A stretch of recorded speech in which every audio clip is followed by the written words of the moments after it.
Well, it's a pleasure to be here. I will try to talk about how one can use the structural studies of the ribosome to not only understand how it works to synthesize proteins, but for making new antibiotics, addressing that problem that Venki Ramakrishnan just brought up. And I will talk about how a company that I and some of my colleagues founded 10 years ago is being successful in making new antibiotics using our work. And I'm sort of echoing what Dr. Chavi said in his first lecture, namely that basic research can lead to translation, and not just translation of messenger RNA into proteins, but translation into practical applications. So we started working on the ribosome only because we wanted to understand how the ribosome worked and ribosome function, and it has led now to being able to use this structure to develop new antibiotics. And so I will try to take that pathway. I'm going to go into a bit more detail than Venki Ramakrishnan did. So here's the problem. I'm sure most of you are aware of it. This was published in the New York Times in the end of 2007. At that time it said 19,000 deaths in U.S. hospitals alone.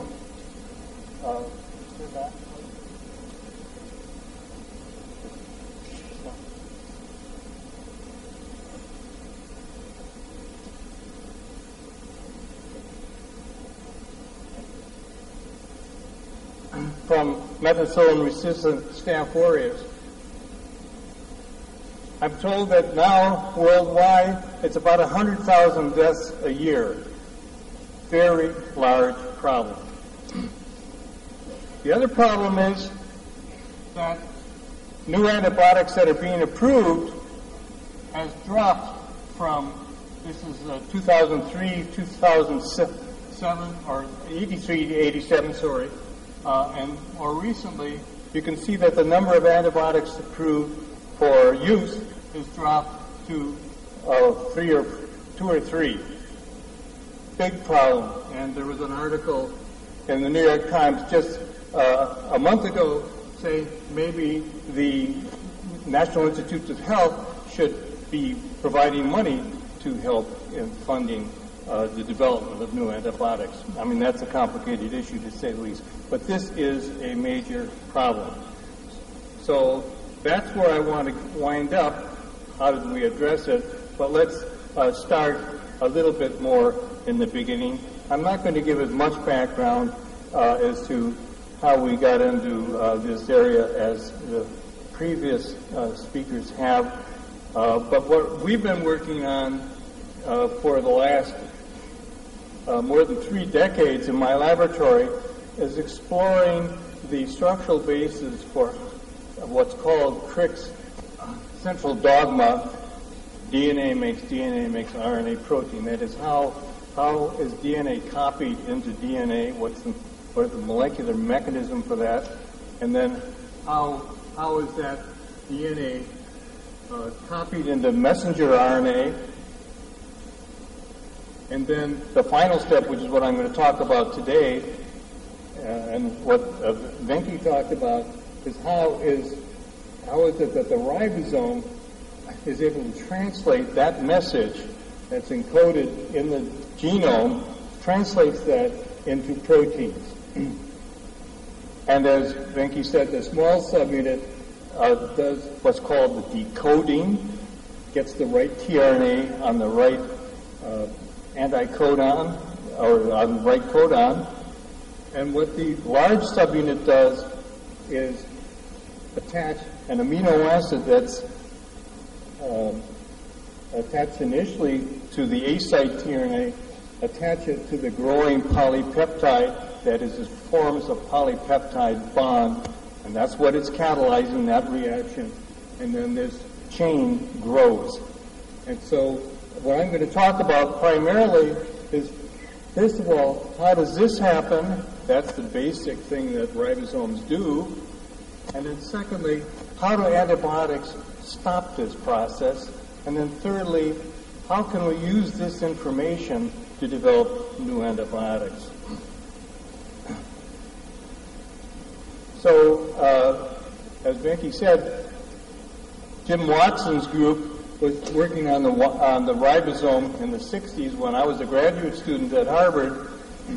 And this is a figure that Watson made in 1964 showing the state of knowledge about translation at that time. Again, knowing the large and small subunit and knowing that the tRNA, whose structure wasn't known at that time, had this anticodon that interacted with the codon, an amino acid on this tRNA, and a growing polypeptide on the second tRNA called the P-site tRNA, peptide bond formation, and then translocation. You saw the detailed movie of that in the previous talk. But there were a lot of things that weren't known. Obviously, there's no detail here about the molecular mechanisms. Jim had lots of insights, but he didn't realize that there was a polypeptide exit tunnel, and he didn't realize that there was an exit site for the tRNA. So there's lots to do. So that was what was known in the 60s. And the large subunit has about 3,000 nucleotides of RNA, the largest RNA machine in the cell, every cell, and the small subunit has about 1,500 and a number of proteins. It's 2/3 RNA, so it's really an RNA sort of contaminated with proteins, if you will. It's really an RNA machine that has some assistance from proteins now. And it's very abundant, which helps you if you want to do biochemical and structural studies. So structural studies have been going on for a number of years. Jim Lake in 1976 published a very low resolution, that is, with very little detail of the structure of the individual subunits done by electron microscopy using negative stain. And you can show the shape of a large subunit. This is called the crown view because it looks sort of like a crown. And then there's the small subunit, the head and body domain. Looks sort of like what Venki just showed you. And then this is the way they get together, more or less. They snuggle up, and that's where it was then. And then in 1995, this was actually a review in 97, but in 1995, this is the state of play. Joachim Frank used what's called cryo-electron microscopy. You don't stain it, you just freeze the molecules. And he could get shapes that had a little more detail, and he could approximate where the 3 tRNAs were, but they weren't exactly right. Getting a little bit more of a clue, but really not down to detail. So how did we get into this? Well, we decided after we worked on DNA polymerases, and RNA polymerases, and lots of other factors involved with protein synthesis, the enzymes to put amino acids on tRNAs, for example, that it was time to work on the ribosome. And Leonard Bond joined my lab in 1995, and he was the right person at the right time. And he's the primary mover behind the structural studies. I decided we needed to collaborate with a long-term friend and ribosome expert, Peter Moore. His face is a little dark in this rendition here because of the lighting, but he's got a great smile on his face because he's got a huge fish here. He's a fisherman, and he likes catching big fish, and I figured the ribosome was a big fish, so he would be a good guy. Now, I'd worked with Peter as a colleague. I've known him since we were graduate students together at Harvard, and so he was a wonderful collaborator.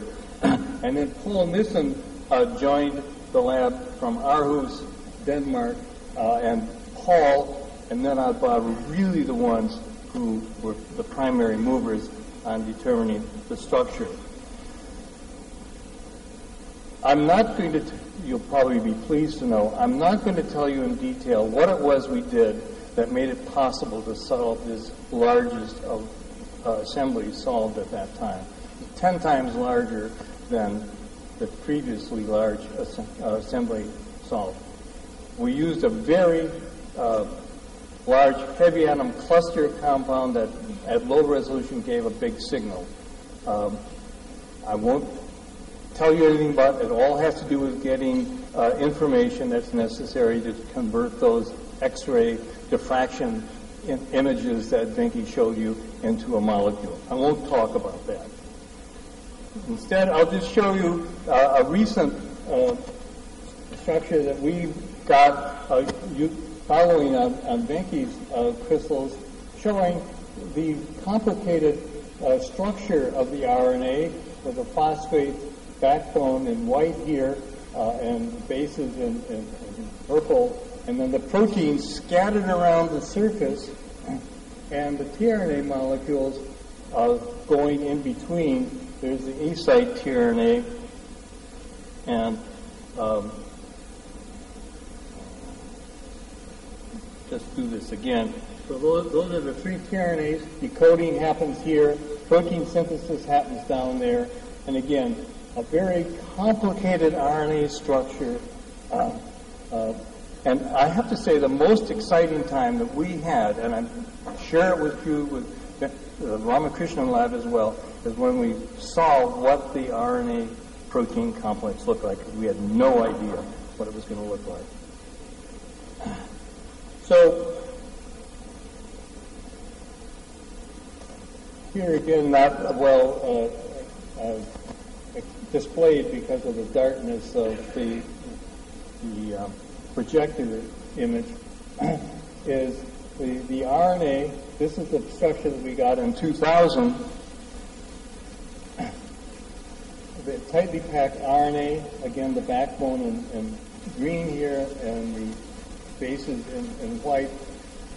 And the proteins are scattered about on the surface, and you can't see very well here, but there's no protein down in this pocket, which is where the peptide bond formation occurs. And there is in here in red a substrate analog that marks where the active site is. Now, if we split that molecule in half, so we just take the ribosome and split it down the middle like an apple, and then look at the inside, what we can see is there's where peptide bond formation occurs, and there's that long tunnel through which the polypeptide exits. And shown in white is the tightly packed RNA. You see it's really quite tightly packed considering its RNA. And inserted into it in green are bits of protein going in to fill in the cracks, so to speak. So the first question we'll ask, and I'll just very briefly describe our work on this because there's much too much detail for this audience, is what is the source of the ribosome's catalytic power? Why is it an enzyme? How does this RNA machine work? And this was done by a graduate student, Martin Schmain, who also did a postdoctoral study in Venki Ramakrishnan's lab after he worked in my lab and did some fabulous things with Venki that